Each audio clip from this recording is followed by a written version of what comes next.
তো বন্ধুরা, এবারে জন্মাষ্টমীতে বাড়িতে লোকজন এলে তাদেরকে শুধু মালপোয়া বা তালের ফুলুরি কেন খাওয়াবে, এরকম একটু সুস্বাদু গুড়কাঠি বানিয়েও তাদেরকে খাওয়াও, তারা খেয়েও খুব খুশি হবে। আর এটা বানানোও খুব সহজ। তো চলো কী করে বানাচ্ছি সেটা দেখে নাও। 1 কাপ ময়দা আর 1 কাপ আটা নেবে।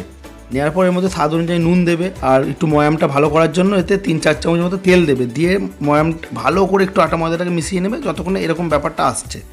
তারপরে জল ছিটিয়ে ছিটিয়ে সেটাকে একটু ভালো করে তোমাদেরকে ডোলে ডোলে মেখে নিতে হবে। দিয়ে এরকম একটা লেচি করে লেচিটার গায়ে একটু তেল লাগিয়ে এটাকে 10-15 মিনিটের জন্য রেখে দাও। তো বন্ধুরা, তারপরে লেচিটাকে একটু ভালো করে বেলে নিয়ে দেখো এরকম একটা থিকনেস রেখে দিতে হবে।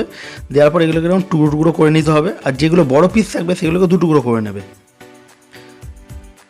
তারপরে এই টুকরোগুলোর উপরে গুঁড়ো আটা ছিটিয়ে হাত দিয়ে এরকম ডোলে ডোলে যে কাঠির যে শেপ হয় বা আকৃতি, সেরকম আকৃতি তোমাদেরকে দিয়ে নিতে হবে।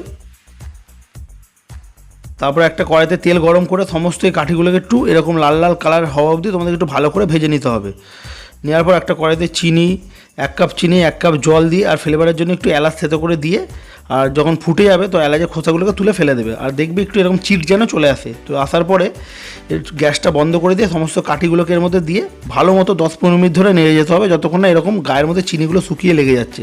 ব্যাস, গুড় কাঠি রেডি। বাড়িতে বানাও, সবাই মিলে খাও।